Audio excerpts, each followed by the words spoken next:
Revista volta a conversar com o professor Francisco Raimundo de Araújo. Ele que começou sua vida, né, num seminário católico e depois, um dia aí, teve uma conversão já contada no primeiro bloco. O que me interessará a partir de agora, pastor, é conhecer a sua vida missionária. Por que o senhor escolheu? Bom, primeiro, bem rapidinho, onde é que o senhor foi pastor já? Eu vi que o senhor andou o Brasil inteiro. Eu fui pastor em 2 igrejas em Campo Grande, Rio de Janeiro. Rio de Janeiro. Eu fui pastor em Ladário. Ladário, aqui pertinho de Corumbá. Fui pastor da 2ª Igreja Batista de Corumbá. Corumbá. Pastoreei uma igreja de índio em Aquidauana. Aquidauana. Pastoreei a igreja de Lagoa Bonita, que pertence a Deodápolis. Deodápolis. Dirigi a igreja de Itaquiraí, quando eu era presidente da Associação das Igrejas Batistas do Sul. Itaquiraí. Como presidente, e pastoreei por 6 meses a Igreja Batista em Coronel Sapucaia. Ali pertinho de Capitambada. Sim, Deve do ter lado de passado uns Capitambada. apuros ali, não passou não? Não. Ah, não? Porque Não. os traficantes que não gostam muito de pastores, meus filhos tinham medo de eu vir à noite de lá, mas graças a Deus nunca aconteceu nada. Ah, o senhor não morava lá então? Não, eu morava aqui.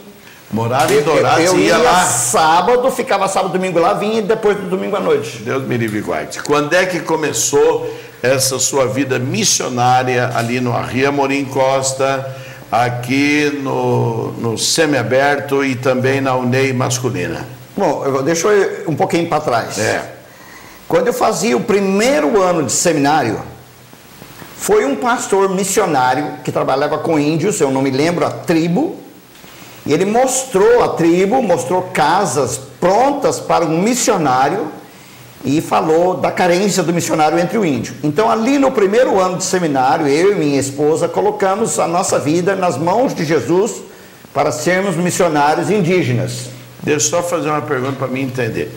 Nessa época, o senhor deixou de ser militar, então? Não, eu estava na Marinha.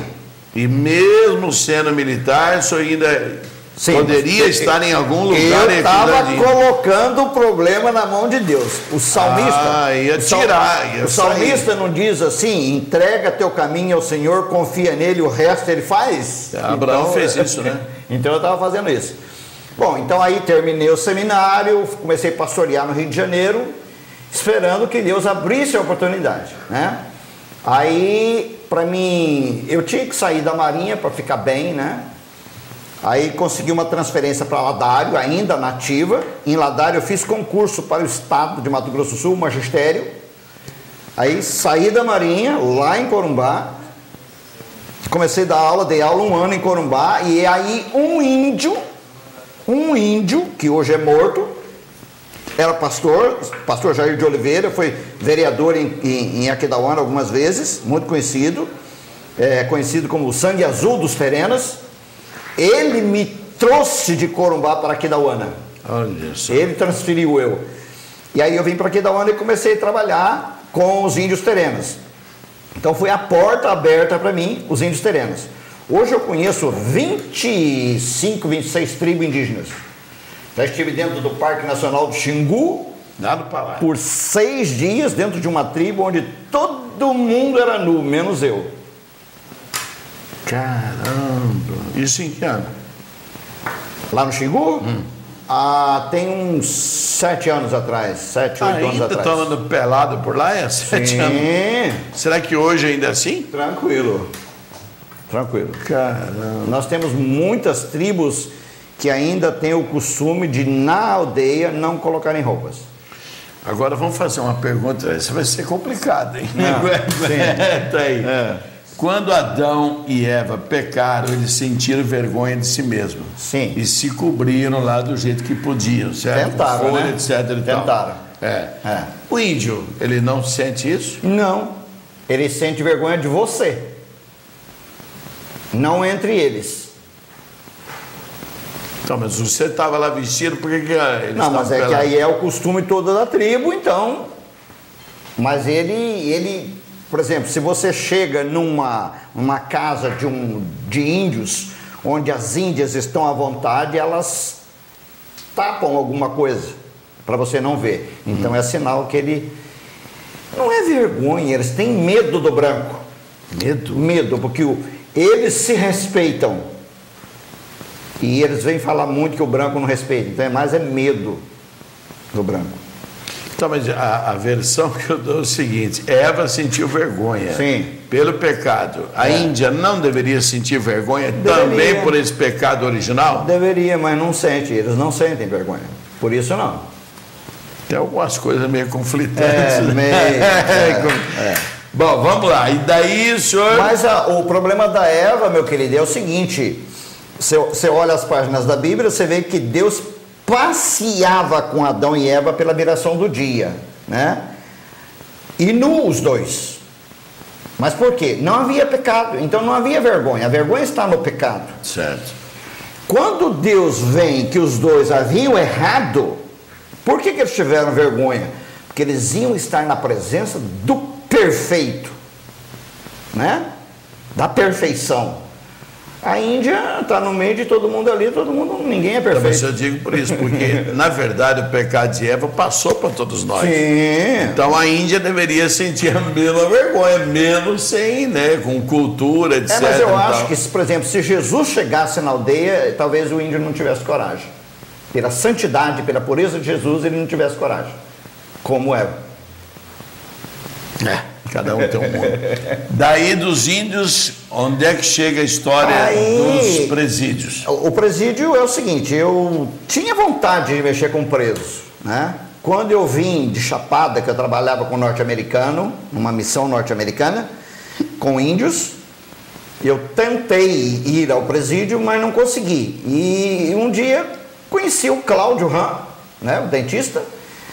E o Cláudio Ram, por ser um funcionário lá, ele falou assim: pastor, eu faço a sua carteirinha de missionário. E o Cláudio Ram conseguiu para mim. Então eu entrei... Então sua vida missionária começou aqui em Dourados. Missionária com preso. Com preso, isso. Aí o Cláudio Ram fez para mim e eu entrei com ele. Hoje eu estou lá com ele, mas eu não dependo dele. Eu faço um trabalho meu, né? Só que na terça-feira nós temos um grupinho que entramos juntos. Né? Eu, Cláudio Ram, Antônio João é da IPI, Sebastião é da IPI, às vezes o pastor Cido, que trabalha com drogados. Nós somos de várias denominações, mas dentro do presídio não tem denominação, nós falamos de Jesus. Agora uma coisa assim braba, hein? Isso que eu falei no começo do programa, esse safado, sem vergonha, moleque, aproveitando-se do fato de 3 dias depois ele fazia os 18 anos, então ele falou: vou matar antes. Que daí? Como é que o senhor encararia um trem desse no presídio? Meu querido, a minha função no presídio, eu digo para os presos, quando eu estou pregando, a minha função ali não é condenar o preso, isso é função da polícia. A minha função é convencer o preso, não eu, mas através do Espírito de Deus, de que ele é um pecador, que ele cometeu toda aquela infração, todo aquele delito, por ser pecador, mas que diante de Deus não há pecado que não tenha perdão, e que ele pode alcançar o perdão em Jesus e sair do presídio um homem transformado, caso ele queira. Mas não é fácil não, hein? É difícil. Você está ficando doido. Bom, claro, a gente é obrigado a admitir isso, o senhor está falando, biblicamente, porque houve um caso, né? Onde o cara era bastardo, matador, estuprador, tudo que houvesse de ruim ele tinha feito, porque senão ele não ia para a morte de cruz, não é? E de repente ele não recebe ali o perdão. Lá na cruz ele ouviu aquilo que talvez eu gostaria de ouvir e você gostaria de ouvir. Quem não gostaria de ouvir? Tu estarás comigo hoje no paraíso. Sabe o que um pastor falou para mim? O senhor vai ficar assim assustado. De uma igreja que parece muito, muito com a congregação cristã. Ele tem um estilo igual, véu igual e tal. Ele disse: mas o senhor está equivocado, porque a palavra paraíso aí na Bíblia significa sepultura. Eu falei: falta de uma teologia. Mas falei no ato. Ficou bravo comigo. Tenho 50 anos de magistério. Eu falei: não aprendeu. Não aprendeu. Aí que está. Algum caso assim excepcional que o senhor gostou de ter presenciado, porque uma pessoa se converteu e hoje é um cidadão de bem? Olha, vários casos eu sei que aconteceram assim. Mas deve ter um assim especial. Fala, Benedito do céu, esse aqui nem eu acreditava. Não, assim, que ele tenha convertido através do meu trabalho, não, porque eu estou há 3 anos ainda no presídio, né? Certo. Então não deu para mim ver a vida de ninguém que saiu, que se transformou. Mas eu vou pegar eu pregava num lugar no presídio chamado Linear. O que é isso? É um aumento que houve no presídio após a rebelião de 2006. Aumentaram o presídio. E esse aumento recebeu o nome de Linear. Tá. Então, você entra no presídio, do lado esquerdo é Linear A, do lado direito Linear B. A Linear A normalmente são os primários que chegam ali, estão aguardando julgamento, aquela coisa toda. A Linear B são os reincidentes que voltam, ficam ali. Então eu estava na Linear A, entre a 2 e a 3. Tem o pátio, um muro no meio, eu ficava em frente ao muro e pregava para as 2 lineares. Um dia eu entrei, um preso me entregou uma carta, né? Eu não posso levar uma carta do preso do presídio para a rua, não posso. Não pode? Não posso. Nem com autorização do pessoal lá dentro? Não posso, a carta eu não posso. A carta tem um trâmite legal que ela tem que fazer. Tá. Então ele me deu uma carta, eu falei, que carta é essa? Ele falou assim, é pro senhor. Então eu guardei aquela carta no bolso, cumpri o meu dia no presídio. Quando eu cheguei em casa, eu peguei a carta e fui ler a carta. E ele dizia assim na carta, pastor, quando eu estava na rua, nunca ninguém teve o direito de me falar de Jesus. Porque quando eu desconfiava, eu corria. E aí uma coisa, eu gostei que ele falou. Ele não disse, eu cometi um delito. Ele disse, Deus me trouxe para a cadeia. E aqui eu não posso fugir. Então eu fui obrigado a ouvir o Senhor. O Senhor não me conhece, mas eu estou de olho no Senhor. E o Espírito que fala no Senhor é muito forte e eu me rendo a Ele. Fiquei feliz. Um tempo depois, ele saiu de lá, começou a fazer trabalho no presídio, foi ser garçom, já ficava solto no presídio e tal. Um dia eu chego no presídio e está ele saindo. Estou indo para o semiaberto. Me pediu até dinheiro para pagar o ônibus, passagem do ônibus. Pronto, ele veio para o semiaberto e eu passo o tempo e eu nunca mais vi aquele preso. E eu preocupado, né? O que será feito desse preso? Um dia eu estava no Hospital da Vida, eu, minha esposa, meu sogro, minha sogra, esperando, porque aqui não devia chamar Hospital da Vida, devia chamar Hospital da Morte ou da Vida Eterna, né? E nada de atender, nada de atender, nada de atender. Eu falei para minha esposa, vou dar uma saída na rua. Aí eu saí na rua e encontrei aquele preso, né? Encontrei aquele preso. E eu gosto muito de brincar, eu sou muito folgado, eu peguei e abri a mão assim dele, um tapa no meio das costas, mas um tapa legal. Ele olhou para mim, pastor, que saudade e tal, nós nos abraçamos ali no meio da rua e tal. Eu falei, tá bom, então me conta como está você. Ele falou, pastor, que dia maravilhoso que eu fui para a cadeia. Conheci Jesus, estou aqui fora, tenho um excelente emprego, ele é garçom.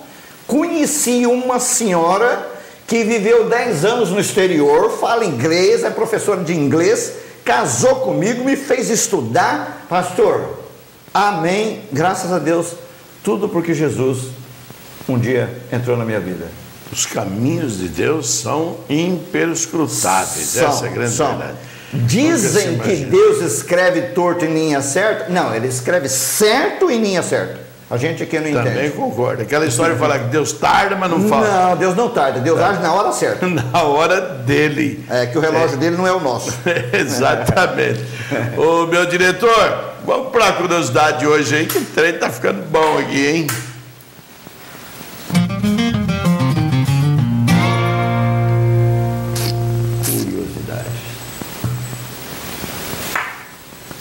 Eita, isso aí tem que ser colocado mesmo. Já pensou nisso? Olha, Barack Obama, presidente da nação mais poderosa no mundo, ela cumprimentando com a mão, não é assim com um sinalzinho, não, certo? O rapaz que trabalha na limpeza. Eita, não é à toa que esse camarada está onde está. Humildade, disso é o que o mundo precisa. Tem gente que finge ser humilde, esse que é o problema. Pastor Francisco, aqui no Semiaberto, como é o seu trabalho? Aqui... Só de curiosidade, aquele rapaz, o que ele tinha feito para ir para a cadeia? Eu acho que tinha bastante problema de tráfico. Ah, é? Meu querido, o nosso presídio, ele foi feito para uma capacidade de 700 e poucos homens. Nós estamos com 1.800 e tantos homens. Vixe. Desse 1.800 e tantos, a gente pode, assim, talvez sem querer errar, dizer que 70% é droga. É verdade. Inclusive com as mulheres, né? Eu acho interessante o seguinte, tudo que dá errado na vida, a gente fala, isso é uma droga. E por que o homem vai atrás da droga como solução? Porque é dinheiro fácil. É igual a mulherada por aí, né? Que dá uma de puta, prostituta, ou se é mais elegante e tal, garota de programa. Se é um pouquinho mais elegante, mais acompanhante, vai longe. Né? Vai. Aqui no Semiaberto, você já teve assim algum caso especial também? Não, aqui não. Eu fiquei... Tem um caso especial, foi há 2 sábados atrás, quando eu entro no Semiaberto, eu vou nas celas, avisando quando as celas estão fechadas, eu vou nas celas avisando que eu estou ali, que vou fazer o culto, e aí vem normalmente um agente atrás, e quem quer ir para o culto, ele abre e solta. Então eu cheguei numa cela, a cela estava aberta, tinha um preso comendo a sua marmita, e eu falei, senhor, meu querido, vamos participar do culto com a gente? Aí ele falou assim, senhor Francisco, eu não gosto de culto, eu não gosto de ouvir pregação, eu não gosto dessas coisas. E eu falei para ele assim, tudo bem, é um direito seu, você é livre, mas eu queria dizer a você que você não vive sem Deus. E ele falou assim, eu não preciso de Deus, eu vivo muito bem sem Deus. E aquilo marcou bastante, sabe?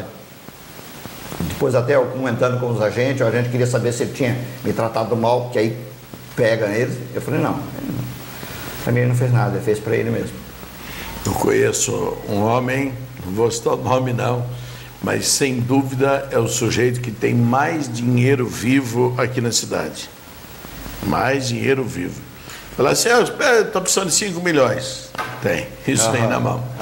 Um belo dia, eu falando de que se não houvesse um Deus, eu precisaria criar um para poder suportar a dor da perda da minha filha, com 16 anos de idade.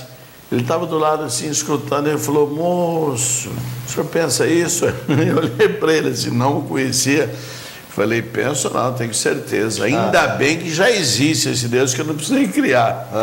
Ele falou, pois o meu Deus está aqui, ó. Ai, ai, ai, ai, ai. Sabe, tem umas coisas que machucam, sabe por quê? Que aí ele falou assim, eu até perguntei, de onde é que o senhor tira essa prova? Ele falou, não lhe conheço, aí perguntou meu nome e tal. Ele falou, eu estive em São Paulo e os médicos lá da Beneficência Portuguesa, depois passei para o Hospital do Coração com a melhor equipe, porque eu falei, eu quero que vocês me curem, dinheiro não falta, eu quero que vocês me curem, só isso, tá? E o meu coração, segundo eles, lá tinha 30% de possibilidade de viver. E eu falei, quanto é que fica para mim sair daqui curado? Aí os médicos falaram, curado, não, o senhor vai sair com uma vida, né, que o senhor vamos dizer assim, levar a sério o que nós determinarmos, o senhor vai viver um bom tempo. Então tá bom. Manda fazer. Fez. Aí disseram para ele, olha, o senhor disse que é fazendeiro e tal, o senhor pode morar na sede da fazenda, manda construir uma sede onde tem uma área boa para o senhor andar, de cadeira de roda, um pouquinho o senhor anda também em pé, etc e tal. Ele falou assim, senhor, mas o meu coração tá beleza. Ele falou, aqui ó, eu falei assim, esses médicos que não sabem o que querem. Ele falou, professor Berê, com 4 meses eu estava cavalgando meu cavalo no meio do mato, e isso já faz 40 e poucos anos, tá bom? E eu tô aqui, ó. E ele batia, aquilo me doía na alma, de verdade. Me doía na alma. Eu falei, filho de uma gota. Porque tem isso, a gente, não são poucas as vezes que você escuta falar, parece que aquele filho do diabo ele tem mais facilidade para as coisas do que os filhos de Deus. Aliás, Jesus disse isso, né? Os filhos das trevas e tal. Mas eu não deixei por menos, não. Eu falei, não. Eu falei, o senhor tem filhos? Tenho. Eu falei, então tá bom. O que o senhor quer dizer com isso? Eu falei, nada não, porque às vezes o que está batendo aqui não está batendo lá. Incrível, mas o menino dele escapou de um acidente que só por Deus. Né? Esse mesmo sujeito, olha aqui, ó, está vindo de Itaporã. Aí uma senhora pede carona. Ele parou a caminhonete e tal. Você vai dizer que é uma história tão conhecida em Dourados, que o dia que o senhor perguntar para ele, o senhor vai saber quem é. Aí a mulher toda solista, né, quando chegou aqui em frente, o supermercado chama, ela falou, aqui, o senhor me deixando, tá bom. Ele, tá bom, parou. Aí ela falou assim para ele, Deus, como é que é? Deus lhe pague. Ela falou, a senhora pode entrar de novo na caminhonete? A mulher entrou, coitada, falou, fecha a porta. Ele foi, deu a volta, levou ela no mesmo lugar, na entrada de Itaporã, e falou, só manda ele pagar, porque eu não trouxe a senhora de graça.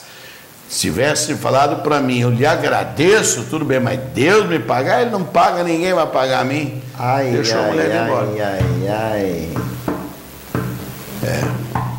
Não, mas eu vi... Tem umas coisas que são difíceis de engolir.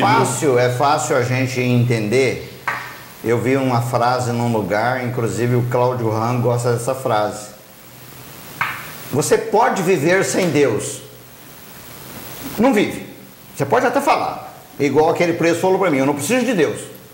Mas ele precisa. O ar que ele respira é Deus que dá. Se o coração dele está batendo é porque Deus permite. Mas eu posso dizer, eu não preciso de Deus. Agora, na hora da morte, aí eu quero ver, sem Deus, o que vai ser? Tem um grande escritor chamado André Gide, daquela pleia de filósofos existencialistas modernos que eram totalmente ateus. E esse André Gide disse que não só não aceitava Deus, que ele era antiteísta, que é pior ainda, né? Mas no dia da morte dele, diante dos amigos, ele falou o seguinte: na vida eu aprendi que há uma certeza, a certeza da morte. Essa não tem escapatória para ninguém. E hoje eu estou com uma outra certeza de que eu vou encontrar um grande talvez. Eita! Esse talvez ele já deu a ideia que o bicho começou a tremer na base. Vou encontrar um grande talvez. Quem é esse talvez? Aquele que ele sempre andou condenando. Meu diretor. Pode falar, pastor. Acabou? Acabou porque o sinal de lá, mas pode falar. Mas... Pode falar, pode falar.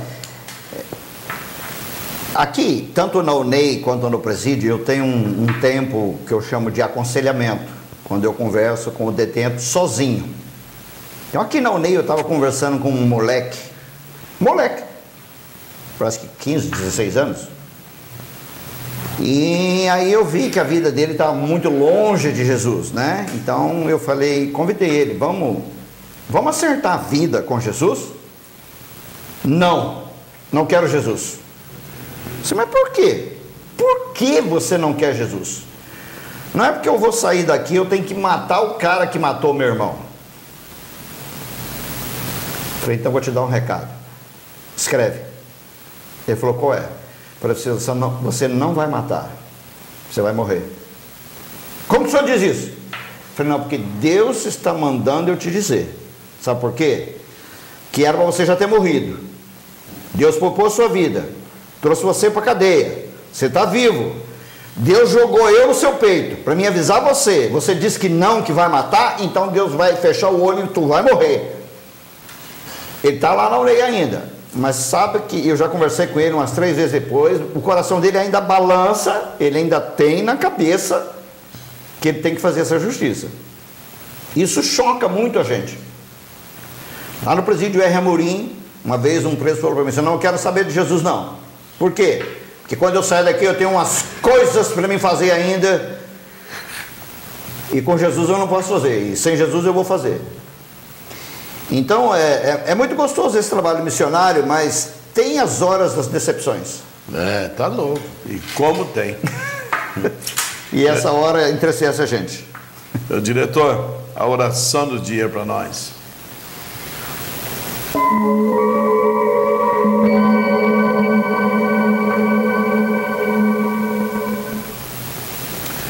Tenho por certo que as aflições desse mundo não são comparadas com a glória que em nós há de ser revelada. Aleluia!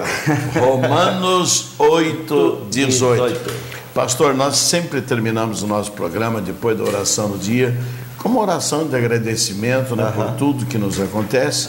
Eu, tendo aqui a presença do senhor como pastor, não vou dar uma de besta aqui, de ser eu quem vai fazer, né? O senhor tem toda a liberdade, então, para fazer a oração de encerramento para nós. Tá bem, tá bom.